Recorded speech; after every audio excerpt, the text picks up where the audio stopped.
agasiga hombeje iduka neza ukamwinjiza mu iduka umuhamagaranye n'umuvumo kandi waba hari umuvumo uvuga ngo ntibazakore noneho muzanye mu iduka ryawe ibi ndabihuza nuko wajya gushaka umugore mu muryango wavumwe ukamwambika agatimba murasezerana ubwo n'uwo muvumo nawo murasezerana mugahambira nawo murahambiranye tukagutoza ku musozi Gerizim turashaka kukwimura ku musozi w'umuvumo tukakujyana ku musozi w'umugisha turashaka kukwimura ku musozi w'agahinda tukagushyira ku musozi w'ibyishimo poza kutaragiraga inzara ikaza kandi wari ukwiye kurya kubera ko uri hejuru y'umuvumo warwaye niwe ntasonye kubera ko yaguze parcelle ariko iriho uwavumwe aguze parcelle barangije kugura abakoze mutation n'imivumo igenderamo n'icyo abantu bazira mwizina rya Yesu ibyo birwara byakujeho ibyo birwara n'umuvumo utuye kuri Ebali ariko uyu musozi ugomba kwimukaho mu izina rya Yesu hamagara izo nomero agasozi kabaremereye hezirama delila fole onaza imana kumugisha mushumba ndafashijwe jewe mbega mafuta mbega imbaraga mbega ariko banyarwanda mumenye aragurira imodoka hejuru y'umuvumo gabane ibiri umugabane we n'umugabane akwiye kwa Eliya niyo mpamvu iyi soko yari ikeneye umunyamigabane ibiri nk'iri kuri Ntambabazi Revera akoze cyane iyi migabane urayifite warasizwe haleluya warasizwe haleluya ufite amavuta y'abakuru thank you Lord bilero haleluya amina ngira ngo abadukurikiye ku bumwe bw'abera ministry wa mugabo nkuko yasabye kazagaruka akatuganiriza ku musozi miremire ibiri ya Ebali ndetse na Gerizim aka kanya ageze kandi twamugari nkuko mwabyifunaye mukabidusaba turagushuje kandi turakunezere mu izina rya Yesu mbere ya byose tubabwire ngo bantu b'Imana nshuti abakurikira umwe bw'abera ministry mudukunda turongeye kubasaba kugira ngo mujye mukora like mutwere ko mwabikunze kandi musharinge muhereza n'abantu bose mukore na comment mudufashe ivuga butumwa tubohora isi dore raboshye rero uyu munsi umuriro uratse nabibonye ni wa mukozi w'Imana mukunda yagarutse amavuta menshi wambaye neza hagati aho ngaho urakeye urasa neza biragaragara ko Imana maze kugeza kure ikintu cyantangaje ubwenge usigaranye mwivuga butumwa burahambaye usibye impano n'ubwenge Imana yabuguhaye kandi twishimiye kongera kukwakira hakubumwe bw'abera ministry uri sanga no gusenga tuba twasenze kandi biravuga ngo ubuze ubwenge busaba Imana tuba twatindanye n'Imana dushaka amavuta y'Imana ariko ubundi mbere yuko dutangira ikiganiro nyirizina mu buzima bwawe ni ikihe kigunira wambaye amarira kamanuka mu maso ubundi duhe gake mu mateka y'ubuzima abantu bumva aho umuntu ava naho abageze naho abageze je nagusanze bw'uri umuzamu w'urusengero ndabizi ngusanga uri ahantu habi nta natanu nagusigiye urabizi ariko nagusigiye umwami yampaye gusigiye wasigiye ijambo oya ni jambo rirahagije haleluya jambo rirahagije niryo ringejeje aho ngeze rya jambo haleluya nambaye ikigunira papa nambaye ikigunira naje gushaka ubwo buzima bwo wenda bwaho hirya reka twe kubutindamo nashatse umugore nshaka umugore inzu nyiri mu amezi 6 ntarayishyura nshakira mu bukode maranye n'umudamu amezi 3 ababaye amezi 9 ntarishyura inzu piriyave hafi aho ngaho kandi umujene mari umva narestaragorinze ndasenga Imana ariko nkibuka ko hari ijambo wigeze umbwira ukambwira ngo ntabwo Imana izegera inkozi isoni warambwiye ngo Imana izampa inzu icyo gihe ndi umuzamu w'urusengo ubu ngubu sinkodesha haleluya muri iyo piriyave Imana nibwo yakoze igitangaza nafashe umwanzuro nshaka umukozi w'Imana navuga wamba uri ukansengera ko byanze umukozi w'Imana nangije aransengera arambwira ngo humura ntago bazakwirukana mu nzu mbwira madamu Imana irambwira ngo genda uzinga ibintu wimuke kuko ngiye gukora igitangaza ndavuga none se nimuka nambuye kandi umukozi w'Imana hari nijoro inspiration iri kubura iminsi 2 umukozi umuntu umwe utuye igikondo aramamagaza ngo wansengeye namubwira ndi mu rugo sinava mu rugo ngwino ngusengere yatse imodoka araza naburi nto yana F muri Sahara hari abantu benshi banze ndabizi baradukurikira banze ayo mateka barayaza araza ari nijoro ndangije ndamusengera arangije arambwira ati umukozi w'Imana sinyuzwe ejo uzangire ku musozi unsengere asigira envelope ngira ngo ni y'ibyifuzo ndangije kugira ngo n'ibyifuzo nterera ku meza hariya ndiryamira buke mu gitondo njya ahantu bitwa Samuduha ndasenga na envelope nyishyira munsi y'igiti ariko rihambwira ngo agenda usome urambure ya envelope namaze kugusubiza ndamvuye ya envelope sanga harimo amafaranga yo kwishyura amezi 9 y'inzu. Haleluya. Iryo joro nataha nishyura yanzu nyine ndarambwira ngo igumira hano ntuzongere kunyishyura mbonye kuri umukozi w'Imana. Haleluya. Iyo ubanye n'Imana neza Imana igenda ikwambura ibiguni nako kirarangiye ugomba kuhimuka.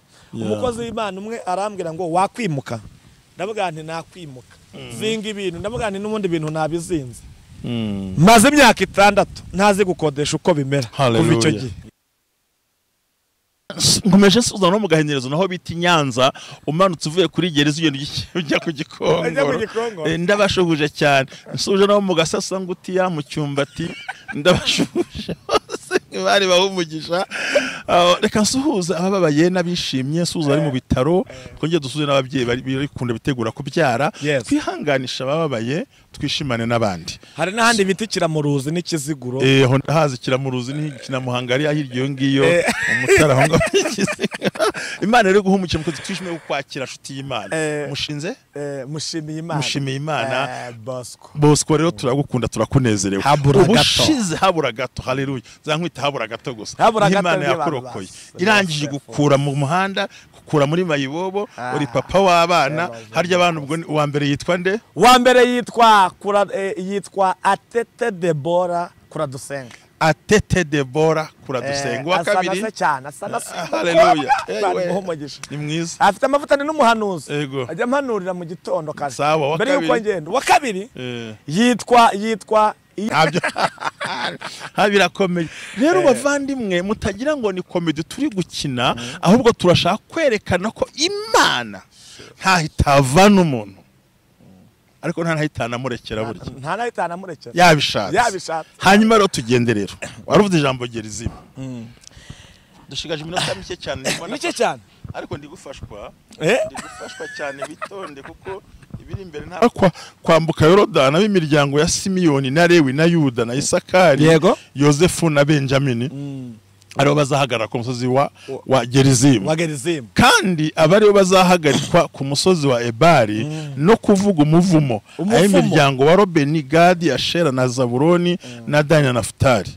Nushaka utusimbuka usome Yosuwa ibice 8 kugira ngo abantu babyumve neza. Yosuwa ibice 8 abo cyari gihagaze hagana ku musozi wa Gerizimu ikirice gihagaze ku musozi wa Ebali nkuko Mose umugaragu w'Iteka yabategetse bwa mbere gusabira Abisirayeli umugisha. Nkomeze yarekera aho ngaho Lesando Marevoye dusomye imisozi 2 nashatse kubabwira ubwo narinde hano mu gihe cyashize.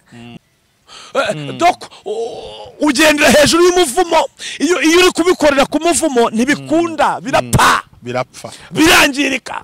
Uyu bikorera hejuru y'umuvumo ntucuruza ngo wunguke. Ndakumva hejuru y'umuvumo iyo bikorera hejuru y'umuvumo uriga ariko ntubona akazi kuko ni hejuru y'umuvumo uri ku musozi witwa Ebali wavumwe. Yego abantu benshi nicyo kintu bazize iyo uri hejuru barabyarira hejuru y'umuvumo baracururiza hejuru ni wa sando de level. Imana ishimwe ikintu cyose kirikorwa hejuru y'iki y'umuvumo hejuru y'umuvumo waragira batwikira arahingira hejuru y'umuvumo arasarura hejuru y'umuvumo aragendera n'umuvumo arashyingirwa hejuru y'umuvumo araryama hejuru y'umuvumo arabyuka hejuru y'umuvumo imivumo yicariye abantu agasozi kabaremereye hezirama la folle Imana kumugisha mushumba ndafashijwe jewe mbega amafuta mbega imbaraga mbega Abanyarwanda mumenye aragurira imodoka hejuru y'umuvumo akayigenda mari ko hejuru y'umuvumo kuko hari uhagaze ku musozi aravuma ariko Imana ishimwe harabahagaze Gerizimu. Imana ishimwe hari umusozi witwa Ebali ko hari na Gerizimu. N'izina rya Yesu turashaka kukwimura ku musozi Ebali tukagutuza ku musozi Gerizimu. Turashaka kukwimura ku musozi w'umuvumo tukakujyana ku musozi w'umugisha. Turashaka kukwimura ku musozi w'agahinda tukagushyira ku musozi w'ibyishimo.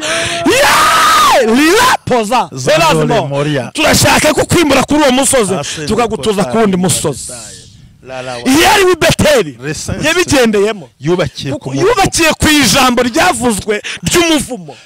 ariko uzi ko ushobora no kugura ikibanza nyiracyo wagihozemo yari afite umuvumo wacu, yarangiza mwakora mitasiyo y'ubutaka na mitasiyo n'umuvumo agahitizamo na mitasiyo n'umuvumo ubuguze ntubimenye di ukajya uryama ugasanga wacuramye abana bakarara bahebeba nk'ihene bakarabamoka nk'imbwa bagatsindwa mu ishuri barabahanga baza mu rugo mutaragiraga inzara ikaza kandi wari ukwiye kurya kubera ko uri hejuru y'umuvumo. warwaye niwe ntasongeye kubera ko yaguze parcelle ariko iriho uwavumwe aguze parcelle barangije kugura abakoze mitasiyo n'imivumo igenderamo n'icyo abantu bazira mushumba n'icyo abantu bazize. ukagura imodoka ngo ukore business kumbu yiguranye n'umunyamuvumo uwo muvumo nawe urawuguze mitasiyo karite jone n'umuvumo kaza imodoka ikabira kunaniye ukabura home eje kabiri ugasanga urahora munuza kubera umuvumo n'umusozi w'umuvumo. nabyumvise we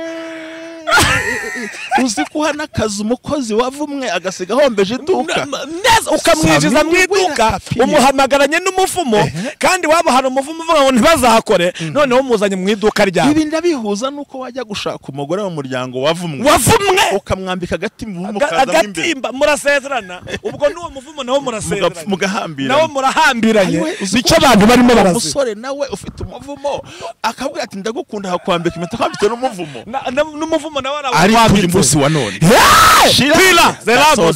ndashaka kuvuga ko hari umusozi ugomba kwimukaho ukava ku musozi witwa Ebali ukajya ku musozi witwa Gerizimu. Gerizimu ni umusozi w'umugisha n'umusozi w'amahirwe.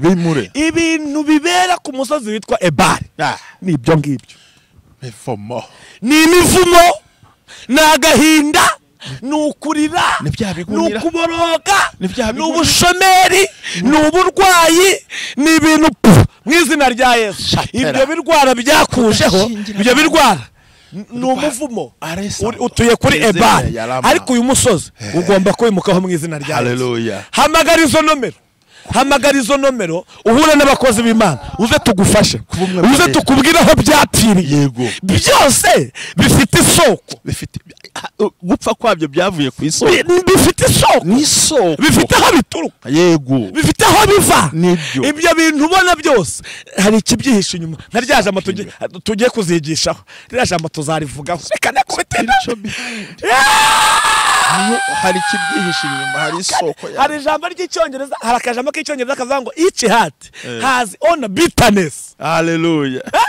each heart has own bitterness. buri mutima wose ufite ubusharirwe bwabo kubera imbaraga z'umuvumo. rekando urabyumva mushumba? buri mutima wose ufite ubusharirwe bwawo. reka nkubwire, ntukarebe ku muntu ngo runaka ni wowe ubabaye, ni wowe ugomba kubohoka. kandi ikintu kikubohora kikakwimura kuri uyu musozi, ikintu kigukura kuri uyu musozi, icya mbere ni ukumenya ko uriho. iyo utamenye ko uriho uwugumaho, ariko bimaze gusobanukirwa ko uriho uwuvaho. ninde ubigusobanurira se? ni ababisigiwe. ababisigiwe n'uwabisigiwe. none se nyine n'uwabisigiwe ni ugukura kuri uyu musozi akakujyana ku musozi w'ibyiza. reka nkubwire ngo Elisa yambutse azanye umwitero amaze gutandukana na Eliya. byumve neza nidushake dusoreza. turashoreje n'ubundi ngo agarutse yahingukiye ahantu hitwa Yeriko. ariho hahandi kuri wa musozi Yosuwa yavumye. abi Yeriko basobanukirwa neza yuko hari umuvumo, kandi basobanukirwa ko Elisa umuntu w'Imana afite amavuta yabavumurira isoko yawo, uwo muvumo ukavaho. si abantu bose bakuvumurira isoko, ugomba gusobanukirwa. Eliya ntiyavumuye iyi soko, n'abandi baraje ntibavumura isoko. iyi soko yari itegereje Elisa. kuki yari itegereje Elisa? nuko yavumwe n'umuntu wari ufite amavuta kandi y'imigabane ibiri witwa Yosuwa. Yosuwa yari afite imigabane ibiri, we yakuye kuri Mose n'uwo yari afite ku giti cye. Niyo mpamvu Eliya atari kuyivumura kuko yari afite umugabane umwe wa Eliya, ariko Elisa we yari azanye imigabane ibiri, umugabane we n'umugabane akuye kwa Eliya. Niyo mpamvu iyi soko yari ikeneye umunyamigabane ibiri nk'iri kuri Ntambabazi Revera. Mwakoze cyane. Iyi migabane urayifite, warasizwe. Haleluya. Warasizwe. Haleluya. Ufite amavuta y'abakuru. Haleluya. Duhereze Imana icyubahiro. Ngo barasobanukirwa baramubwira ngo turi umudugudu ukuntu turi uri heza, tuye heza, yereko ni heza, wewe wagiye urahaza. Ariko aya mazi yaho arica ararumbye n'imboga zaho zirarura, ahita amenya ikibazo kwari ku isoko. Ikibazo mwagize abantu bagiye bavumura ibintu bahereye hejuru, babica hejuru, ariko bifite soko, bifite inkomoko, bifite inkomoko. Ukandera like inshuti yanjye, shyigikira ubutumwa bwiza, ukandera like. Ibi bintu ntago ari ukwamamaza, si ukugira gute, ni ubutumwa bwiza tuvuga kugira ngo bagireho kandi mubohoke. Kandera like, ukore share, comment, uvuga ijambo ry'Imana nimba ryagufashije. Nabasize kugira ngo bamusengere mu izina rya Yesu. Urakoze mwami, ndagushimiye mu izina rya Yesu Kristo. Amen. Imana ibaho umugisha, ndabakunda mu izina rya Yesu. Amen. Amagarizo nomero uhure n'abakozi b'Imana, uze tugufashe, uze tukubwire aho byapfiriye. Byose bifite isoko, bifite gupfa kwabyo byavuye ku isoko, bifite isoko, bifite aho bituruka, bifite aho biva. Ibyo bintu ubona byose hari ikibyihisha inyuma. Nka rya jambo tugiye kuzigishaho, rya jambo tuzarivugaho, reka nakubitira. Hari ikibyihisha inyuma, hari isoko. Hari ijambo ry'icyongereza, hari akajambo k'icyongereza kavuga ngo each heart has own bitterness. Haleluya. Each heart has own bitterness. Buri mutima wose ufite ubusharirwe bwabo kubera imbaraga z'umuvumo. Yego rekando. Lepo urabyumva ushumba, buri mutima wose ufite ubusharirwe bwawo. Reka nkubwire, ntukarebe ku muntu ngo runaka ni wowe ubabaye, ni ugomba kubohoka. Yego. Kandi ikintu kikubohora kikakwimura kuri uyu musozi, ikintu kigukura kuri uyu musozi, icyambere ni ukumenya ko uriho. Yego. Iyo utamenya ko uriho ugumaho, ariko bimaze gusobanukirwa ko uriho uvaho. Ninde ubigusobanurira se? Nababisigiwe. Ababisigiwe nuwabisigiwe, none se nyine nuwabisigiwe ni ugukura kuri uyu musozi akakujyana ku musozi w'ibyiza. Reka nkubwire ngo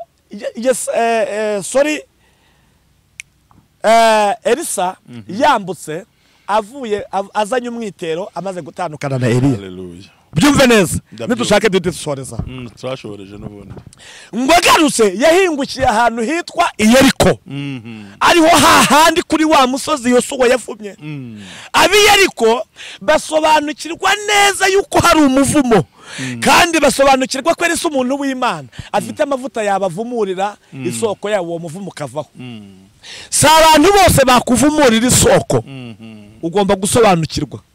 Eliya ntiyavumuye iyi soko, n'abandi baraje ntibavumura isoko. Iyi soko yari itegereje Elisa. Kuki yari itegereje Elisa? Nuko yavumwe n'umuntu wari ufite amavuta kandi y'imigabane ibiri witwa Yosuwa. Yosuwa yari afite imigabane ibiri, we yakuye kuri Mose n'uwo yari afite ku giti cye. Niyo mpamvu Eliya atari kuyivumura kuko yari afite umugabane umwe wa Eliya, ariko Elisa we yari azanye imigabane ibiri, umugabane we n'umugabane akuye kwa Eliya. Niyo mpamvu iyi soko yari ikeneye umunyamigabane ibiri nk'iri kuri Ntambabazi Revera. Mwakoze cyane. Iyi migabane urayifite, warasizwe. Haleluya. Warasizwe. Haleluya. Ufite amavuta y'abakuru. Haleluya. Duhereze Imana icyubahiro. Ngo barasobanukirwa baramubwira ngo turi umudugudu ukuntu turi uri heza, tuye heza, yereko ni heza, wewe wagiye urahaza. Ariko aya mazi yaho arica ararumbye n'imboga zaho zirarura, ahita amenya ikibazo kwari ku isoko. Ikibazo mwagize abantu bagiye bavumura ibintu bahereye hejuru babica hejuru, ariko bifite soko, bifite inkomoko, bifite inkomoko. Ukande like inshuti yanjye, shyigikira ubutumwa bwiza, ukande like. Ibi bintu ntago ari ukwamamaza, si ukugira gute, ni ubutumwa bwiza tuvuga kugira ngo bagireho kandi mubohoke. Kanda like, ukore share, comment, uvuga ijambo ry'Imana niba ryagufashije. Nabasize kugira ngo bamusengere mu izina rya Yesu. Urakoze mwami, ndagushimiye mu izina rya Yesu Kristo. Amen. Imana ibaho umugisha, ndabakunda mu izina rya Yesu. Amen.